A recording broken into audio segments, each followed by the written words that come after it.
Noriega's house when they were trying to force him to come out? Yes, they did, but that would certainly send me out. But it's something even smaller than me. It's crickets. Oh, so there's a tiny community in Nevada, and the crickets used to invade this community place called Tuscarora every year, destroying the crops and swarming houses and clogging up roads and so on. So in 2006, they discovered if they played Led Zeppelin and the Rolling Stones at full volume, it'd stop the insects in their tracks. Have they thought of growing sweet corn instead? Do you think the crickets wouldn't like that? Good point. Yeah. Bridget knows some farmers, or knew some farmers until they died. You knew a farmer? Yeah. Who fell off the tractor. Was he okay, by the way? Oh, well, he was just like waving from 2 fields away. Did you hurt yourself when you went into the barn? Or did you come out the other side with a cow? It was the worst 3 days of my life. The worst 3 You were driving it round for 3 days?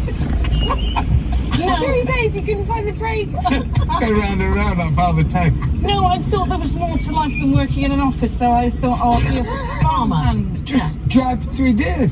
No, that was the job on the second day, but I'd already had to milk cows with my hand and... Did you do the third day for being a farmer? I said, I'm not cut out for this, I'm really sorry. Day one, they made you milk a cow. Day two, they taught you how to drive but not stop a tractor. What was the third one? They were like, there's a haystack. No, this somewhere is there's a needle. Good luck. I've just remembered the worst thing. There's more? Yeah, when I was milking the cows, they know from your touch if you're new.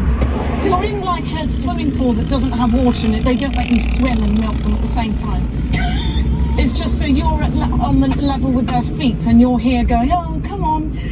And the cow's tail went up and it pooed all over me because it was new. And Why were you behind it?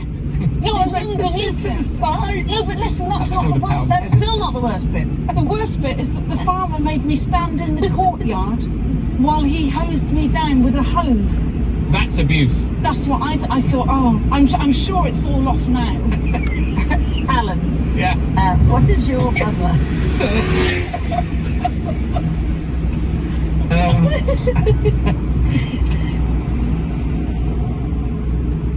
Like when you're in bed and you can hear a mosquito in the room. That is exactly like that. It is a mosquito alarm. Is that warning that there's a mosquito nearby? Actually, we did it so that you can hear it here in the studio. But when it is at the correct level, it can only be heard by young people.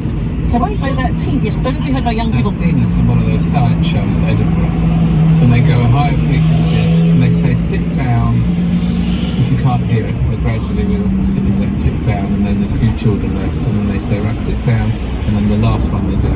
We're not playing it. It's the They bit just of capital the line. the bit of the ear that detects higher frequencies, so the playing in the inner ear is susceptible to wear and tear, and it gets worse as you get older. So this noise can really only be heard by very, very young people. Now, we did it so you could hear it, but have a listen to what it ought to sound like. Yes, I can hear it. Yeah. It's playing now. Can anybody hear it? Okay, over in the corner, that young fella. Can you hear it? I can hear it, yes. Well, I hate you. How old are you? 23. Don't play it backwards, but it just says to And you can hear that? Yeah, I can absolutely hear that. Wow. It is the weirdest thing. It was invented by a guy called Howard Stapleton in 2005. He used his children as test subjects. Does this stop like youths hanging out outside Burger King? Yeah, so Burger King, 7-Eleven, Transport for London have used it. They also find now that classical music or folk music is another thing that makes young people. Well, I think folk music probably keeps most people. I love folk music. Actually, we've changed your buzzer to something a bit better. Let's see if it makes Anna go away. She's off. She's sleeping. That's not a cool thing. At Brixton Station, they were playing classical music, but it was to like stop people from getting violent and aggressive, I guess. Where, Brixton? I got my teeth knocked out outside Brixton Tube Station. It was an angry farmer who'd been searching for you. I came out of the tube, Yeah. and a man said, oh, give us all your money. And I said, oh, I haven't got any. And then, Punched you? yes. I'm glad I've known you in the better years because, before it's not gone well for you. Your Yes. agricultural years, your Yeah, when did Brixton things, years. how old were you when things started to go right? And how long do you think that will last? From repelling sounds to repulsive tastes, what's brown and sicky? Oh, the taste of vomit. around the taste It of is something that has a chemical in it that is also in vomit. It's American chocolate. It is American chocolate, you're absolutely right. So if you buy American chocolate, it tastes, I don't know, more tangy and bitter than European chocolate. Do you know why? Yes, milk. They use UHT, don't they, or dried milk. The chocolate factories in the United States are further from the dairy farms than in the UK, obviously, so you've got to move the milk for a bit longer. And so they have a chemical process which extends the shelf life. And it produces something called butyric acid. And that is the same stuff that you get in Parmesan cheese Yes. and in vomit. So even chocolate brands that don't use that process sometimes add that acid anyway, just to mimic the taste, because the Americans have got used to it. So if you think actually it tastes a bit sicky, it's because it's the same acid as in sick.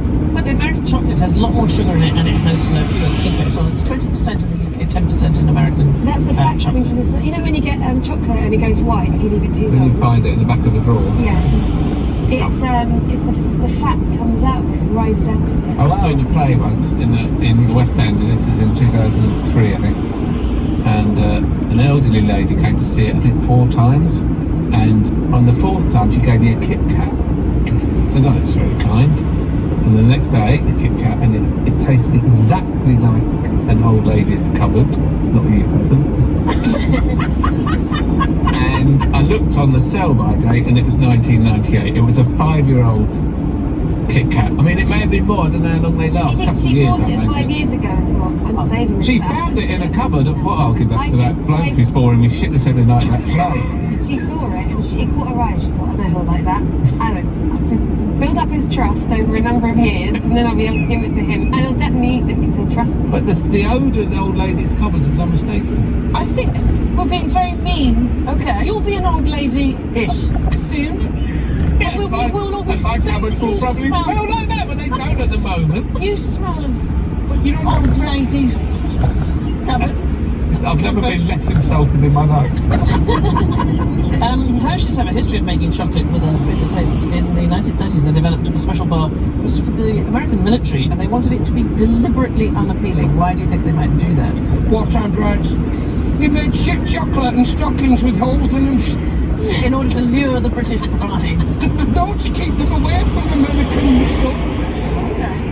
Why would they make deliberately unpleasant chocolate? Has bromide in it. No, it's meant as an emergency ration, so you don't want the soldiers going, ooh, lovely chocolate, and eating it. I was in CCF at school, and we had Combined Cadet Forces. I was in that one. Which were you? Army. I was area. But Did you basically, say that like it was better? That's what they were like. That, there That's what was the RAF not ones were like. yeah, they had this thing called 24-hour ration kit, which we had to have. We did do like an overnight, you know. Manoeuvre. Yeah, in like Iraq or something. Jingle We play me to this. did RAF Odeon. Did you? Yeah. You did it in cinema. No, Odeon. Oh, I'm sorry, that's an I did too. What is the Lovely RAF? night manoeuvres in the Odeon. A whole different thing. And we had those things, and they were supposed to sort of have enough calories in it to last you 24 Yeah. hours, and they packed into a tiny thing, and they did exactly that. It meant you didn't want to eat the chocolate first. No, you didn't want to eat it. It's called a D ration. It was also known as a Logan bar. It was named after the colonel who first ordered their manufacture. And so it was but high energy content, could withstand high temperatures, but frankly barely any better than a boiled potato. A cold boiled potato. Any temperature. Yeah. No, not one that would burn your mouth. But there it is. Look, and in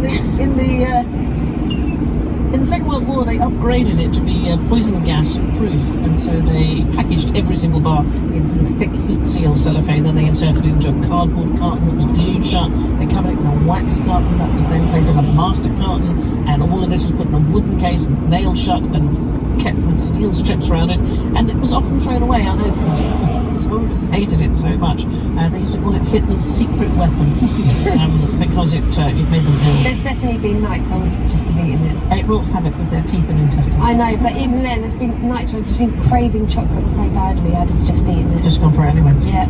American chocolate tastes like sick, but don't worry, it's supposed to. From rubbish tastes to tasty rubbish. Why do the Romans put their dinner on the floor?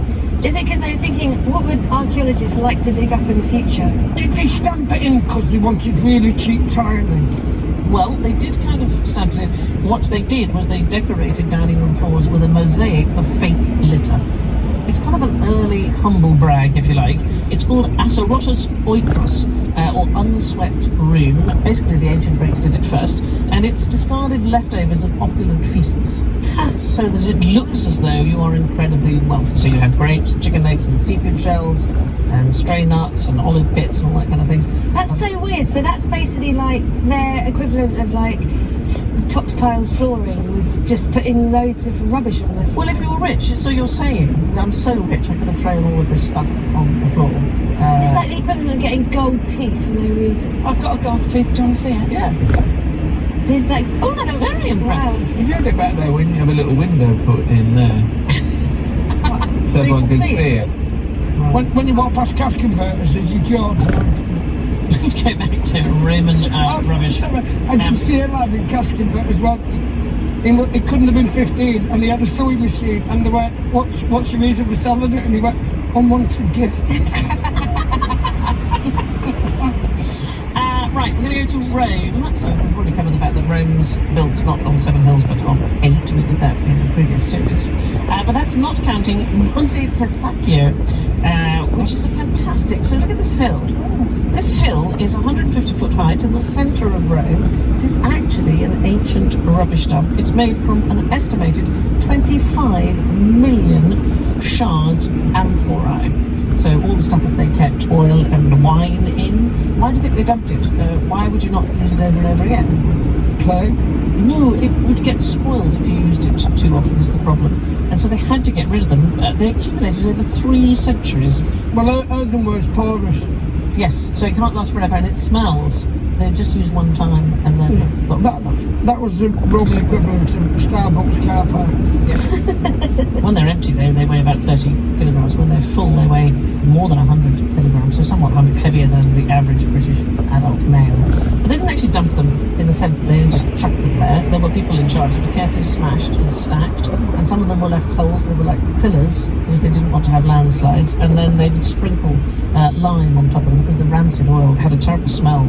And it's on such a hill, there's even a restaurant dug into the side of it, there are caves dug into the side of it, but it's 25 million shards. Years ago, I did a film with Roger Lyon, created Spitting Image, and in one scene, I had to smash £25,000 worth of ceramics donated by contemporary ceramicists. So they're genuine, they're not props.